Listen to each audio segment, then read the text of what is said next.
O Brasil é um dos países que mais acompanha a NFL no planeta. O futebol americano também cresce cada vez mais aqui. Em 2024, a NFL anunciou o primeiro jogo da liga no Brasil, Philadelphia Eagles e Green Bay Packers, que será realizado em setembro na Neoquímica Arena. A prática do futebol americano aqui no Brasil ainda é amadora. Temos o Campeonato Brasileiro de Futebol Americano, organizado pela CBFA, a Confederação Brasileira de Futebol Americano. E alguns times brasileiros de futebol americano tiveram influência de clubes de futebol, como o Corinthians e Steamrollers. Eu sou Cauã Fialques, na companhia de Breno França, e este é o episódio de número 69 do Passes em Passes, o esporte como você nunca ouviu. E hoje falaremos sobre o futebol americano no Brasil. Convidamos a presidente da Confederação Brasileira de Futebol Americano, Cristiane Kajiwara. Cris, esse é um ano muito importante para o futebol americano aqui no Brasil, principalmente por conta da realização do jogo da NFL lá na Neoquímica Arena. Inclusive, a sua aproximação com o futebol americano começou com o Corinthians. Como que nasceu essa relação com a modalidade? Bom, primeiro, boa tarde, obrigada aí pelo convite para estar falando um pouquinho, né, sobre o futebol americano, sobre a NFL, essa modalidade que tem crescido tanto aqui no nosso país, né? Isso, né, assim, para começar contando um pouquinho da minha história, eu sou corintiana roxa e a minha aproximação com o futebol americano veio muito por isso, né? Veio muito por acaso. E eu, como corintiana, sou daquelas que sigo redes sociais e guardava pôsteres e revistas e tudo mais, aquelas fãs platônicas. E sem querer, eu achei as redes sociais do Corinthians FA, que na época que eu achava que era um perfil para fãs de Corinthians, e depois de um tempo eu fui saber que era o Corinthians Futebol Americano, né? Então, assim, muito sem querer, achei o perfil do futebol americano do Corinthians, depois que eu fui saber que era o Corinthians Steamrollers, e aí me aproximei aí dessa modalidade que só fez ir me apaixonando cada vez mais pelo esporte e por essa modalidade tão diferente aqui no Brasil. A Confederação Brasileira de Futebol Americano foi instituída em 2013 e é a entidade máxima da modalidade aqui no país. Cris, qual é o papel da CBFA para a prática do esporte no Brasil e como funcionam os campeonatos realizados por ela? Isso é uma ótima pergunta, né? Então, hoje a gente está aqui com o papel de confederação, né? Então, para regulamentar, organizar toda a modalidade. Então, tanto o futebol americano, né? Esse equipado que a gente conhece dos filmes, que é um capacete, a ombreira, e também o flag football, que é aquela modalidade derivada, que tem menor contato, né? Não usa esses equipamentos. E a gente faz a gerência, então, de todos os campeonatos nacionais e também das seleções brasileiras, né? Então, hoje a gente tem campeonatos, né, como vocês comentaram, nacionais, né, temos o Brasileirão de Futebol Americano, com times, né, que até aproveitam do nome e estrutura de alguns times, né, do futebol da bola redonda, como vocês mencionaram, o Corinthians, temos o Flamengo, temos o Atlético, temos Cruzeiro, o Coritiba Crocodiles, então tem vários times aí que também fazem essa dupla, né, entre um time de camisa e um time do futebol americano e também do flag football. Então, a gente faz a gerência de todos os torneios nacionais, temos, né, times hoje, mais de 400 times espalhados em todo o Brasil, tanto de futebol americano e de flag football, e todos eles participam, né, grande parte deles participam dos torneios nacionais, e no primeiro semestre tem os regionais, e depois no segundo agora começam os torneios nacionais e disputam aí de todos os estados do nosso país.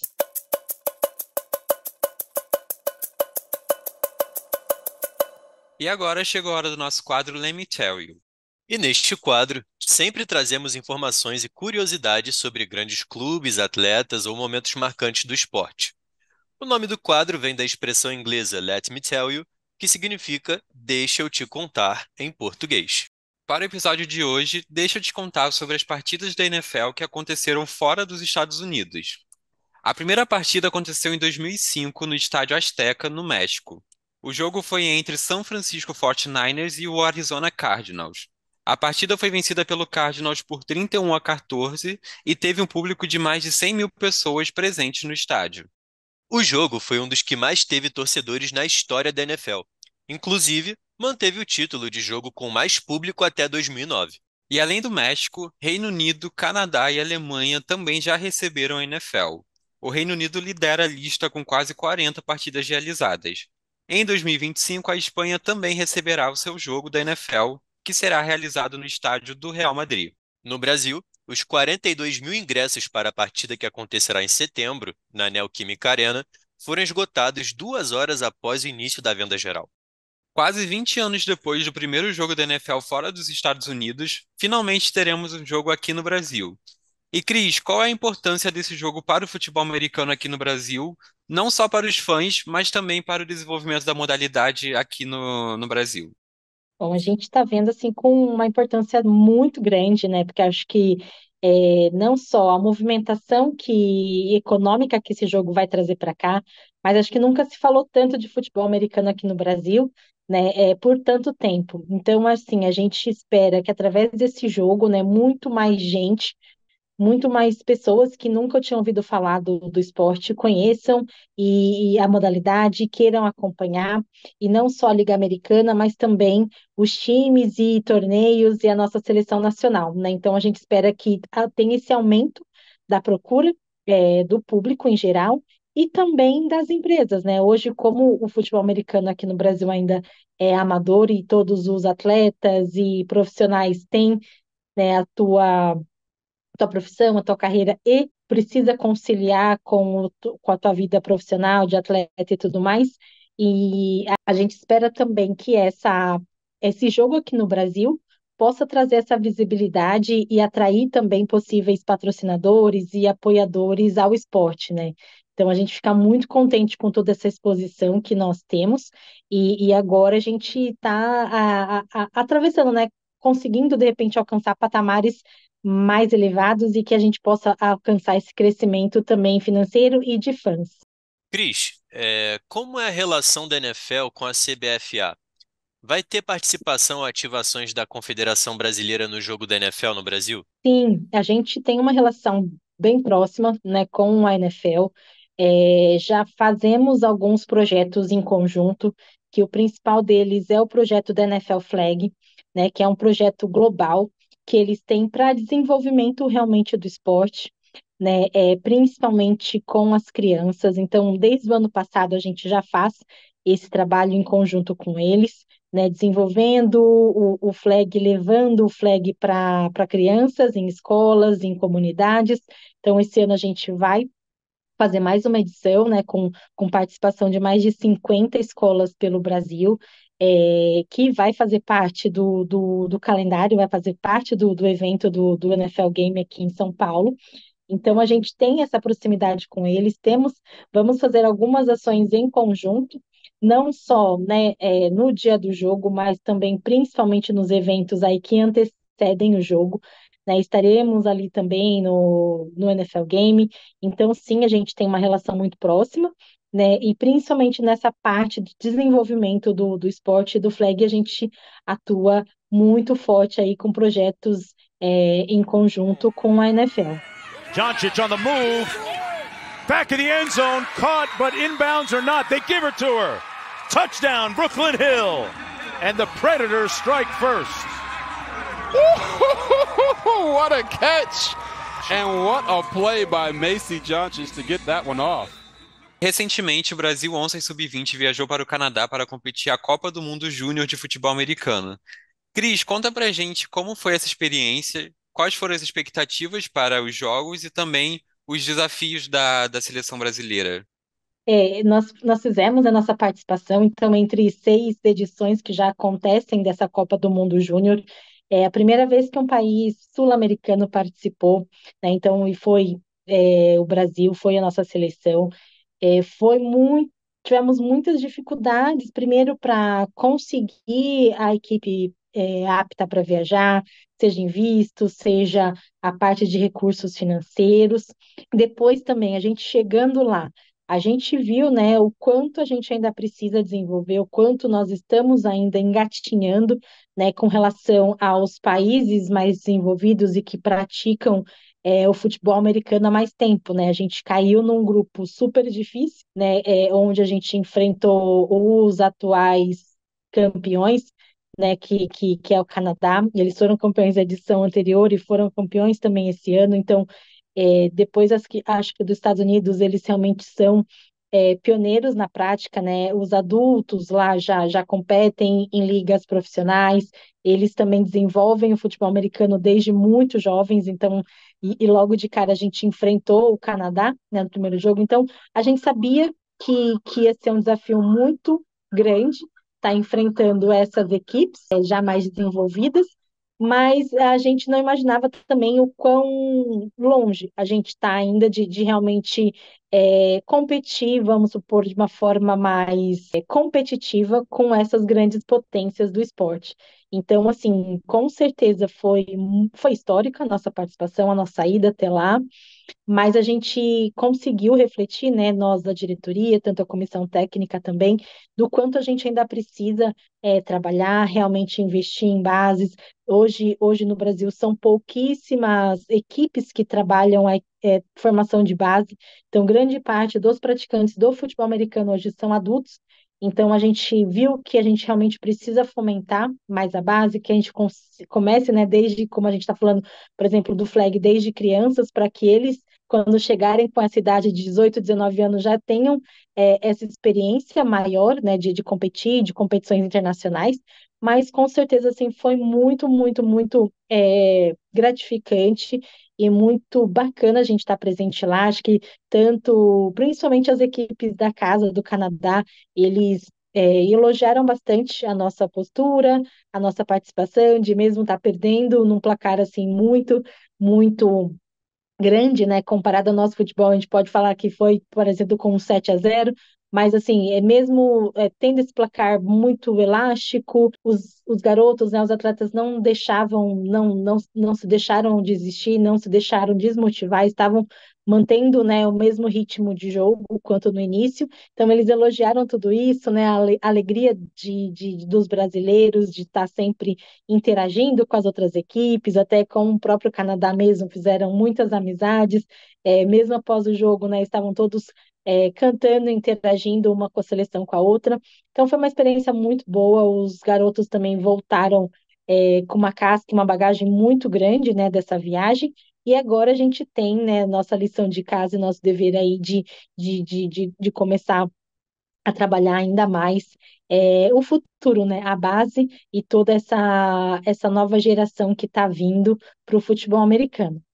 Sobre a base, as crianças também tem crianças que gostam de praticar o futebol americano. Como é que é para essas crianças que entram agora no esporte? Sim, sim, tem muitas crianças e adolescentes que já se interessam no futebol americano, principalmente, né, por conta de filmes, e agora que a gente tem essa abertura também das transmissões da NFL na TV aberta, né? Então a gente tem, além da ESPN, que é tradicional e já transmite futebol americano há muito tempo, e os streamings, tem NFL na TV aberta, na Rede TV, então isso possibilita que mais crianças e adolescentes assistam e queiram praticar igual.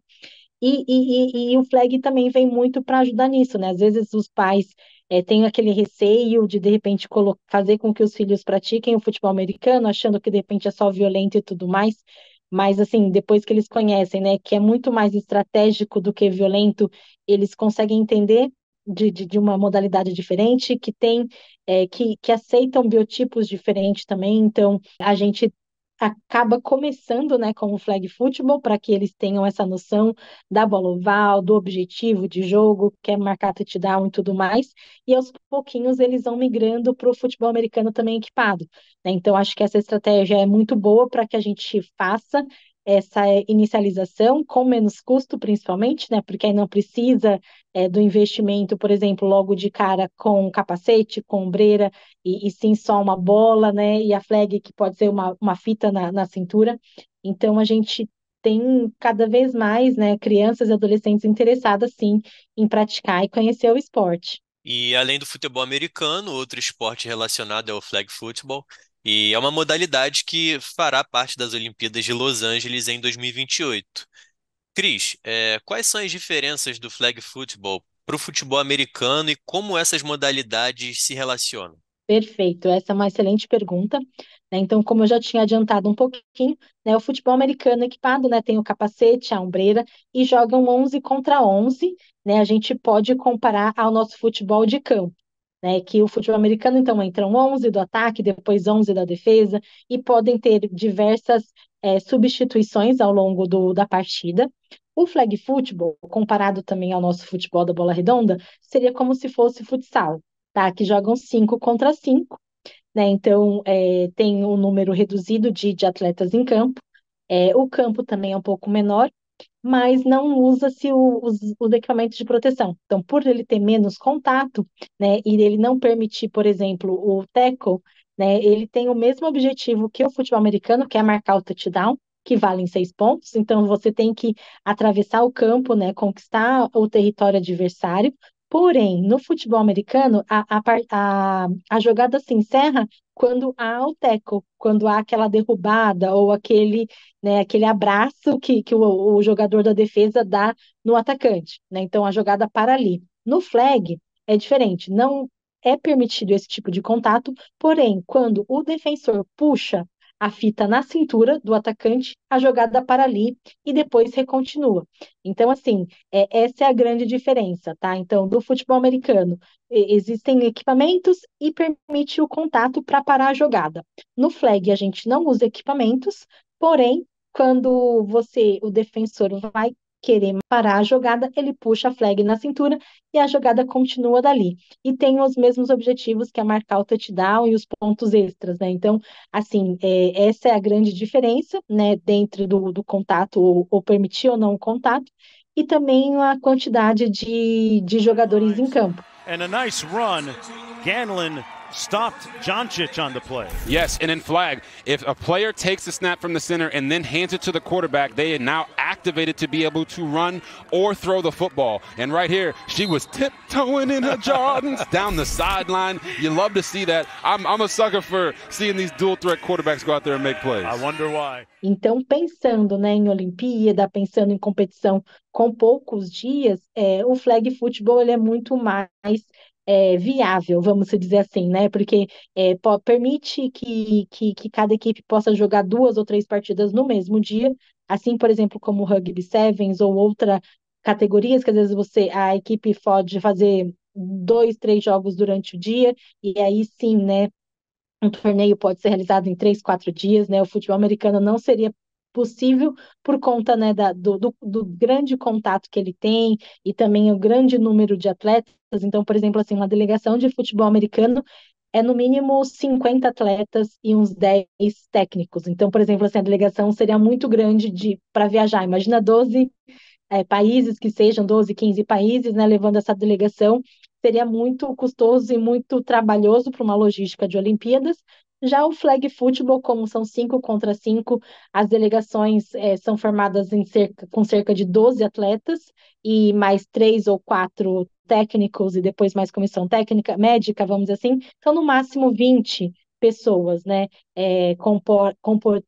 compõem cada delegação. Então, é muito mais acessível por conta disso, por conta da quantidade de pessoas, por ser mais fácil toda a logística. Então, o flag foi escolhido para adentrar em Los Angeles. E aí, isso, né? Tanto a nossa Federação Internacional, que é a IFAF, tanto a NFL, né, tiveram muito apoio nisso, foi muito legal, né? Eles verem todo esse crescimento que o futebol americano está tendo e fomentar de alguma forma através do flag football, que também é a bola oval, tem o mesmo objetivo, mas que as crianças e adolescentes, né, vendo nas Olimpíadas, vão poder também praticar nas suas escolas ou clubes e todos os lugares. E ainda falando um pouco sobre o flag football, também é uma outra modalidade que faz parte da Confederação Brasileira de Futebol Americano. Cris, pode contar para a gente como é que é a prática desse esporte aqui no Brasil? Bom, o flag football, apesar de não ser muito conhecido pela maioria das pessoas, já é praticado, né, por todo o Brasil. Então, a gente tem mais de 200 times espalhados pelo Brasil. O flag começou muito forte nas praias aí cariocas, né? Então, existe uma modalidade do beach flag também, que é muito praticada aqui no Brasil. Temos times espalhados pelo Brasil inteiro. A gente pode até mencionar, por exemplo, um time feminino que foi campeão no ano retrasado, que foram as Alquírias de Manaus. Então, o flag está espalhado muito por todo o Brasil, né? Por exemplo, o time campeão no passado foi o Vasco aí do Rio. Então, temos times espalhados por todo o Brasil e a alternância aí de campeões também é muito grande. Então, temos times do Norte, Nordeste, Sul, Sudeste, que sempre se destacam, né? Então, vem crescendo bastante. E, inclusive, a nossa seleção feminina é a quarta melhor do mundo, né? Então, no último Mundial que aconteceu em 2021 em Israel, a seleção feminina conquistou o seu quarto lugar, conseguiu ir para uma semifinal pela primeira vez. Então, a gente está muito confiante, né, com essa chegada das Olimpíadas, porque realmente a seleção feminina tem chance de medalha. A gente sabe que de agora para frente vai ficar cada vez mais difícil as competições, inclusive a gente viaja agora também, finalzinho de agosto, para o Mundial na Finlândia. Então, a gente vem para disputar uma vaga aí, para ficar entre as oito melhores equipes, para que a gente consiga uma classificação ano que vem para o World Games, que é aquela competição dos esportes não olímpicos, né, que o flag football já está inserido, e também para a gente já buscar, né, todas as competições internacionais o máximo possível, que vão ranquear aí para a nossa possível classificação para Los Angeles 2028. A gente sabe que essa disputa não vai ser fácil, né? Não vai ser assim, vários quesitos vão ser levados em consideração, mas visto que a gente já tem essa tradição, vai ser muito bom aí, e como a gente já é pioneira, principalmente na feminina, buscar e aprimorar cada vez mais e tentar essa vaga para representar o Brasil nas Olimpíadas em 2028.